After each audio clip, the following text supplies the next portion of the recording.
Okay, welcome everyone for our discussion session. Boy, there was a lot. You left us a lot to talk about, and there's some great questions, but we'll just start with some really broad discussion.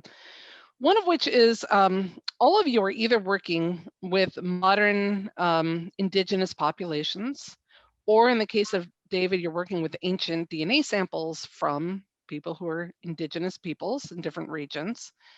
And Himla, you talked about some of the ways that this research can be done in an ethical manner, particularly amongst the San peoples in South Africa or Southern Africa. But of course, it's never one size fits all, so to speak, because there's so much cultural diversity. And even the San, there are San in Botswana and there's San in Namibia, and they may have different concerns. And how do you guys, I'd like to hear from each of you, how do you think we can go about doing the sort of research in an ethical manner? And how do we prevent, say, the misuse of the results that you find? Could those data be used to either promote discrimination, or in the case of Africa, we know a lot of the tribes are fighting over land use, things like that. Is that going to make it worse? So let's just have, I'll go in order. Himla, you first, and we'll go in order of speakers. Thanks, Sarah. So the most important thing is process. Working with the San, we know that the San Council, having only recently put out a code of conduct, have always had a mechanism in place in terms of obtaining a permit to conduct one's research, or if people want to film them, they have to apply for this permit. So we've always followed the due process. And in my instance, I even was invited to come and meet with the Sound Council in Kimberley, where they asked me a whole lot of questions, to which I answered. And from there on, I got the permit. And of course, we also have to get ethical clearance from the universities where we conduct our research. So when submitting that application, having a permit with the mode of operation and how we engage with the communities was helpful. How do we prevent misuse of information? I mean, we think of ourselves as responsible individuals, but when your data is published and out there, how it is used subsequently is outside of the control of the researcher. So we can only hope and assume that all people who work in this space follow the ethical codes of conduct that we all subscribe to when we apply for ethical clearance from our institutions. And one of the things I have done to kind of keep the link going with not just the San, but the communities among whom I've worked with, is going back and taking their genetic ancestry results to them. And giving it to them on a one-on-one basis, which means more time in the field. But I think that's the way you show trust, and you gain trust to people, that you just didn't come to us when you wanted something, but you also came to us when you got your results and you took the time to share it with us. And I think from there on, you build a relationship with the communities among whom you work, and that also adds to the demystifying of what science is and how it is that you can use science to empower people. Thank you. Great. So sharing the results is a way of benefit sharing. Right? Absolutely. Yes. Yeah. Okay. Thangaraj, I welcome you to address this topic. Yeah, by using the markers which we use for tracing the ancestry or understanding the relationship between the populations. So they're all neutral markers. They're not having any impact on their health and disease. So I don't think this can be anyway utilized for any other reason except for tracing the ethnicity of any individual. Of course, they're all published once we have the data, but I don't think that alone is going to be misused unless otherwise we use markers from coding region to understand whether so-and-so is susceptible for any disease or not. To do that, anyway, we use case control study. I don't think that is going to available for the public. So in that sense, it's not no fear for anybody that it will be misused. Okay, and David? Thank you. I sort of agree with what you said earlier, Sarah and Himla and Thangaraj. It's extremely variable what engagement means and ideally should mean in different contexts. And it's, I think, a bad idea, maybe even a dangerous idea, to try to impose a uniform framework for engagement and asking permission in different parts of the world. I think that in some places, there's very clear indigenous groups who have a stake in the work and need to be engaged. I think that may be the case in the San case often. In other cases, it's not so clear whether how engagement works in that way. For example, in Britain, how does engagement work with the local group? It's not clear it's the same situation. My feeling in this work, doing work in this area, is that there is more, it's morally positive at the current moment in time to be inserting facts into the scientific literature and to be actually carrying out data that we try to collect in an ethical and serious and engaged way, publish it carefully, thoughtfully, and I think that that constrains myth-making, xenophobia, and racism. I don't think it's always been the case that that was the case. I think if some people were doing the type of research that we are doing, and we were in Nazi Germany in the 30s or something like this, it's quite possible that our research would be more misused than usable. But I think in this time, the insertion of facts into the scientific literature does more to constrain xenophobia, racism, and myth-making than to support it. I only sort of responded to one sort of set of things you said, but that's a thought. So, David, I agree with much of what you say, but I just remind you about what's happening in the US right now and many places in the world, and the rise of white nationalism. And it's going on today. And so people have sometimes misused, but results. But I do believe that it doesn't matter what you find in a way. They'll find something to support their beliefs. I agree. And, right? I just think that if we don't have science providing information about the past, all we have is a bunch of competing narratives. If we don't sort of have a belief that there's some type of objective way to try to understand how people are related to each other, all we have is what this person says and that person says. And if we at least have a scientific literature where it's a set of findings with people who you trust to analyze things responsibly, then you have to contend with that. And I think for white nationalism, like the thing I mentioned about white people being a very recent phenomenon and hugely mixed, about migration being the central theme of British history, for example, European history, and the history of many other places, about the idea of anybody being pure being really very, very fictional, that this is a shared feature of humanity. I think this is very hard to contend with for anybody, and it's actually very easy to understand. So I think that science is constraining these narratives, and if you throw away science and you just say it's this what this person thinks and what that person thinks, sure, there's white nationalists, sure, there's nationalists of other types, but I think that science is a useful thing in constraining those debates and making it more difficult to make up those false narratives.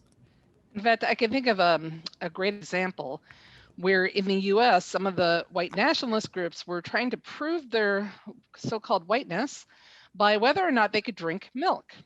And they would give tests. If I can drink milk, then I am purely white. And then what they don't realize is that, as my group has shown and others, we found mutations in African pastoralists that allow them to drink milk. So African pastoralists can drink milk. And also what's interesting is that based on some of the ancient DNA work that your group has done, David, and others, it appears that these mutations associated with lactose tolerance may, tell me if I'm wrong, but it looks like they arose earlier in East African pastoralists than they even did in Europe, right? Wasn't that a pretty recent event? Or became common, at least became common anyhow. Yeah, I don't think we have enough East African data to say that definitively, so I'm not sure about that at this point. I certainly think that the European lactase persistence variant rises to high frequency in Central Europe extremely late. So it's present, percolating at a very low level. The mutation arose, probably many thousands of years ago, but it's almost absent in the population and not really helping people to drink milk until the last, 1,500 years in a population way that matters. Right. And now on the same sort of topic, I want to also discuss the issue of how does research on human genetic diversity, both modern people and ancient people, impact biological notions of race? And also, can this research be used either to promote inequalities or the opposite, to promote more equality? And anybody, I leave this open to anybody to answer. I'll have a go. And first, I just want to respond to what David has just said. I mean, you're absolutely right, David, that ancestry and identity are two different things. And you've shown, precisely that. The issue is that in some parts of the world, like, for example, in Africa, where people's lived experiences, the impact of colonialism and the way in which people were treated, brings in that bit of emotion into the storyline. So you can present the data as you've done systematically and accurately and given us things to think about, how you assess what ancestry is all about. But unfortunately, when that emotion comes in through one's lived experience, it makes it difficult. And that is linked to the question that Sarah has just asked in terms of what is race. I mean, I actually preach the fact that we are all Africans, and that, if you go below the skin, we are all Africans because of this deepness in our genetic heritage. But very quickly, people will say, well, if I look at you and I look at the person next to me, I can see these differences. Don't be a moron. We are different. So how do you take this message of look beyond the skin and the hair about who we are in terms of our humanity and our common origins? And I typically do that using a tree as a metaphor, that you have different leaves harbored on different branches, but we all come down to a common trunk. And that is exactly what David has done now demonstrated with his data with the history of Britain. And so the more we try to bring the message to things that people can identify with, the easier it is to be convincing about, this race is one thing and racism is another issue. So that is another story that we need to unpack as well. Yeah. Anybody else want to address that question? Sir, I want to point out about the lactate persistent gene and the mutation. So in fact, that was found initially in Middle East, then spread to Europe. Probably from there, it must have gone to US, right? David, if you remember, in European origin paper, in the bones which we did, which obtained from Luxembourg and other places, it was 8,000-year-old bone where the lactate persistence mutation, I don't think which was there in those samples, right? Yeah. So that clearly demonstrates around 5,000 years, but it's not too old. Although at the same time, we have to be aware that we still haven't found all the mutations that are associated with the trait lactose tolerance. So there could be more out there and we're just missing them. So until we find them, we can't look for them in ancient samples. And I think that's also, just as an aside, a word of caution, in my opinion, about making inferences about past phenotypes, because David, you mentioned Cheddar Man, and I know that in all the images, Cheddar Man was really dark skin, but they didn't include at the time like mutations that we found that influence skin pigmentation and others that are being found now. So it can be really hard to make inferences about past phenotypes. I don't know if you want to comment on that. Yeah, I mean, correction completely accepted. Especially, the particular skin lightening suite of genetic changes that is causes the pigmentation variation in Europe. It's probably semi-reasonable to think it's useful for predicting people 8,000 years ago in Europe. But if you project to people who live in different parts of Africa, either in the present or the past, that discovery of those variants, many of which arose outside of Africa or rose to high frequency out of Africa, are potentially quite irrelevant. And given, I'm just saying back to you what you know a million times better than I do, but they're potentially not relevant to the pigmentation variation in Africa, which is extreme. So, so just using one set of variants that are found in one place to predict others is not reliable. The question, you have to make some adjustment about how reliable polygenic or genetic predictors in one group are for another population, and you know that prediction of this cheddar man phenotype is a problem.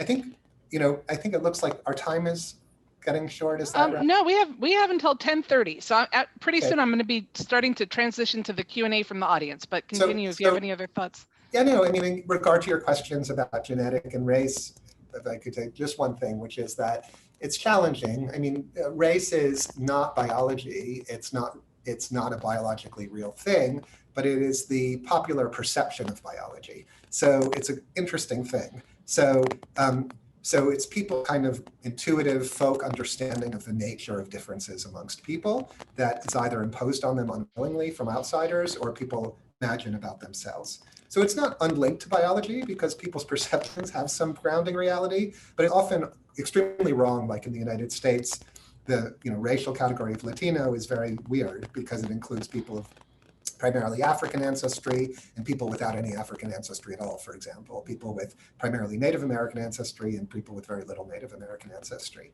And is more linked to language than to ancestry.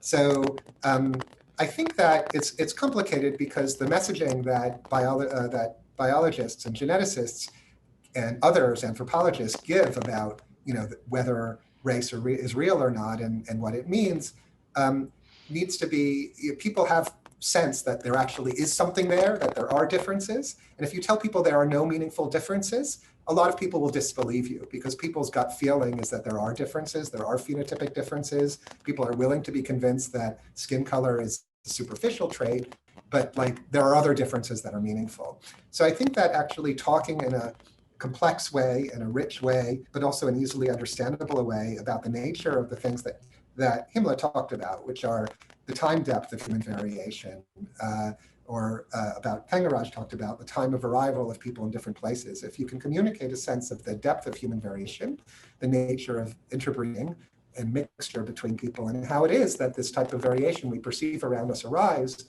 I think people will be able to contend in a more productive way with the intuitive sense of variation people see around themselves. And I think that's a gift that we can help to give. And if we don't stand up, if we don't take responsibility for helping to communicate that, I think we're failing in our responsibility as scientists. That's my view. So I think we do have to talk about it.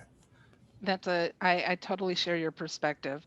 Let's go ahead and move over to the audience Q&A. So Rahul has asked, and this is open to anybody, can you please simplify how is DNA sequence data used to trace and predict human migration routes? So we talk a lot about these ancient migrations. How do we actually do that? Yeah, so if you want to look for the migration, there should be some genetic mutation which you expect that is present in one place, which is not there in another place. And you can also calculate the age of the mutation.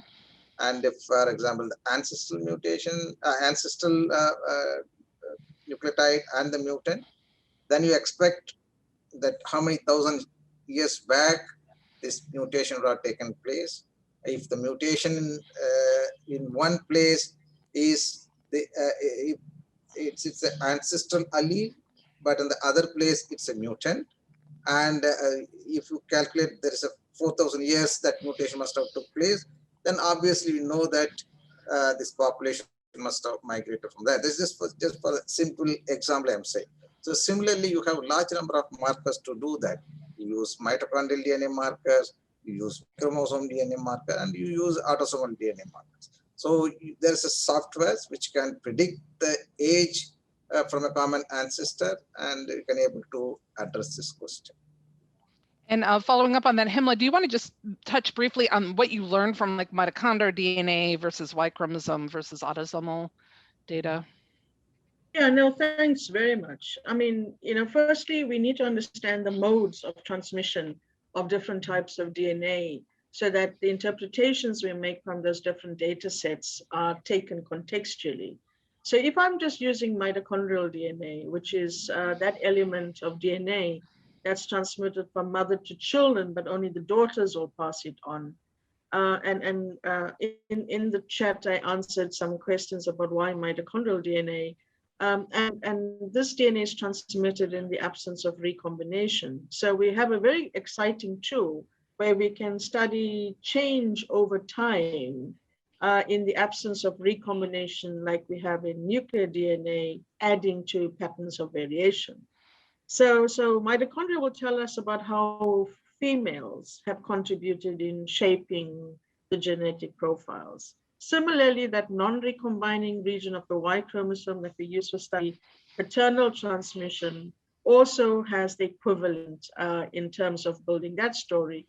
And David has shown some examples of in his PC plot, how the difference in transmission by males and females have shaped things. Then we come to the autosomal markers now, and this is from the predominantly the nuclear DNA markers, where recombination and other aspects can also contribute to patterns of variation.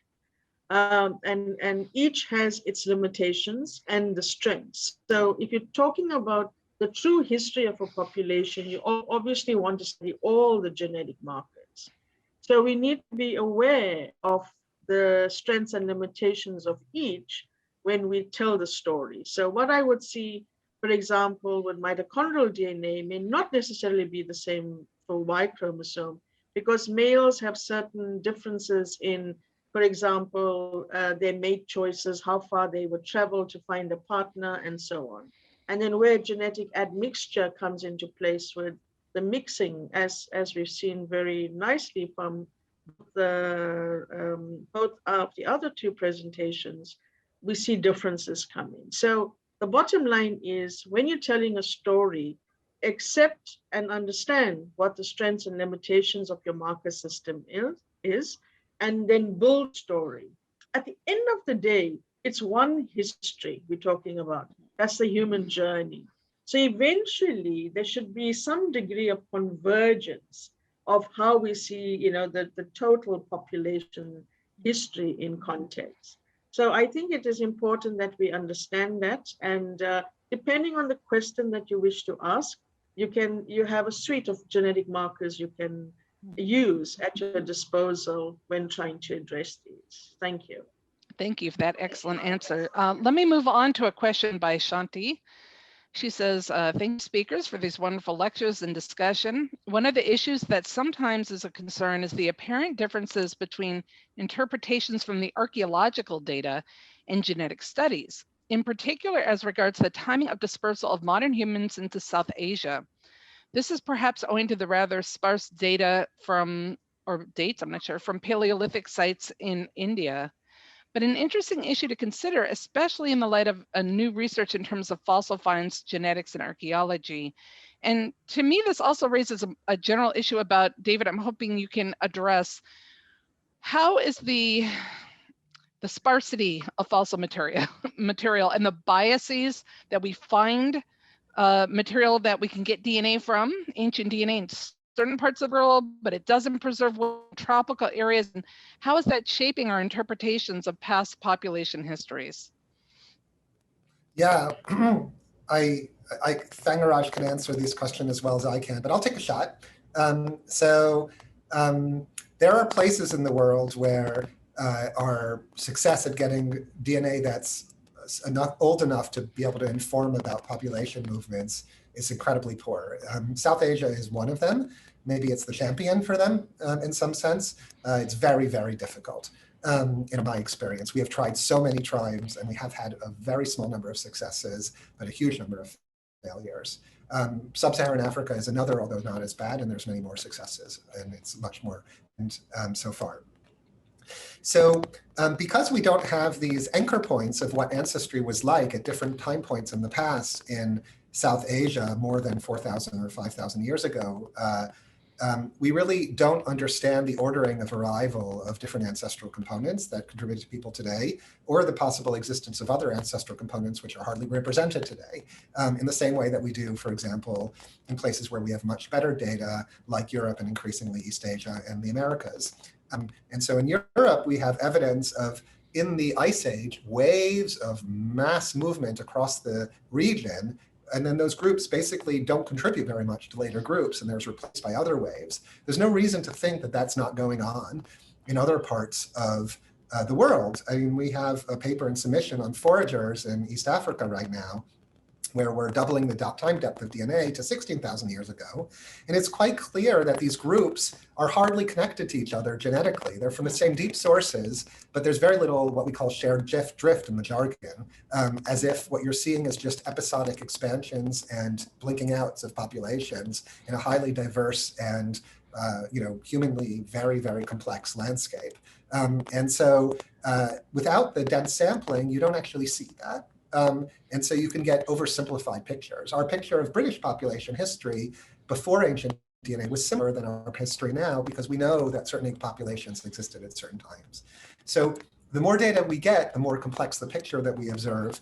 And I think you should be suspicious of simpler pictures. That's a sort of partial answer to your question. Completely agree. And particularly in Africa, many regions, but we know this is a really complex demographic history. We're just seeing the people today. What about the people 5,000 years ago, 10,000, 20,000 years ago? They weren't just hanging out in one place. One thing about modern humans, we like to travel, we like to migrate, right, over long distances. And there's been a history of ancient migration events, even before modern humans, in terms of, archaic populations that were outside of Africa. A quick question I have then for David, I'm just curious, you may not have any thoughts on this, I don't know, but this recent dragon man, that it was a fossil found in China, 146,000 years old. And they say it's, not a modern human, it's something else. But then I'm wondering, is this Denisovan? Did they find Denisovan? Yeah, this is an amazing skeletal find in Harbin in northeastern China. You should look it up on the internet if you haven't seen it already. It's an amazing thing. It is. And with terrible archaeological background, because it was hidden by a Chinese worker under Japanese occupation, and for 80 or 90 years or something like this. So it's like no archaeological context, but an incredible skeleton. And it's probably at least 140,000 years ago or something like that. And the skull volume is similar to that of Neanderthals or modern humans. And we now know from genetics and from ancient DNA that there are these widely dispersed groups of cousins of Neanderthals across Asia, which we call Denisovans, first identified from a finger bone and a tooth in Denisova Cave, and just identified in mixed form in people of New Guinea and related populations in Oceania, indicating a highly diverse group of cousins of Neanderthals that was spread and diverse over hundreds of thousands of years of population separation in Asia. Because Neanderthals and modern humans both already have big brains, probably by this time, it's not surprising that there should be groups with big brains. And I would bet a modest amount of money that these are some form of Denisovans. The group disagrees with that. They argue that this is more closely related to modern humans than it is to Neanderthal, than it is. But I think that my guess would be just background Bayesian prior expectation these would be Denisovans. And I hope someone's doing more attempts on the DNA or at least protein sequencing to try to identify whether these share diagnostic markers of Denisovans, Neanderthals, or modern humans. That would be so cool. Okay, last question, because I want to make sure we have time. Thangaraj, there are a number of questions that kind of are asking similar themes, which is, for example, Li Fang says, when your team manages to identify the genes that contribute to hereditary diseases, you mentioned, do you think in a hypothetical situation, it could be used to inform newlyweds of their genetic compatibility and even avoid having children? Although it does sound quite terrible of being in a future where on top of prenups, now you have to get a genetic test. So I will point out that Ashkenazi Jews, certain groups do get genetic testing, and matchmakers will take that into account when trying to figure out who's a compatible match. But I'm wondering if you could address that, please. Yeah, as you rightly pointed out, David also knows that it is being practiced among Ashkenazi Jewish. But here in India right now, it has not gone to that level. At least I'm happy that people are doing prenatal diagnostics in a family where there's an inherited disease. And right now, people are understanding the consequences of the disease and the mutations. And it's being allowed now to terminate the baby with the mutations. So that's, I think, it's the first step.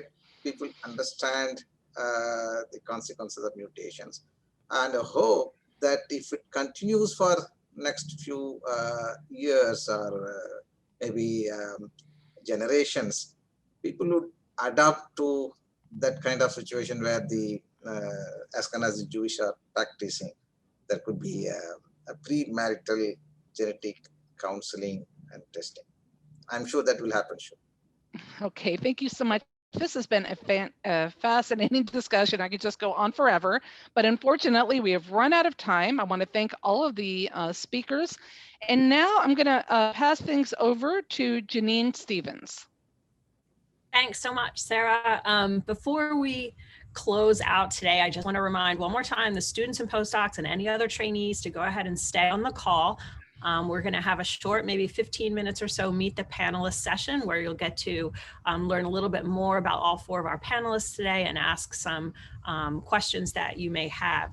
But before we get started with that, I just want to say thank you again, Himla, Thangaraj, David, and Sarah, for joining us today. I thought the talks were fantastic. The discussion was fantastic. We really enjoyed it. So thank you so much. Thank you to the audience for joining us. Please be sure to come back again for the next Life Science Across the Globe event on August 4th at 9 a.m. Eastern. And that one will focus on a cure for HIV and is being hosted by the Institute of Infectious Disease and Molecular Medicine at the University of Cape Town in South Africa. So we hope to see you again on August 4th. And at this time, I think we will take just a 1 or 2 minute bio break for everyone to just catch their breath and take a sip of water, and then we'll get started with the Meet the Panelists session. Thanks, everyone.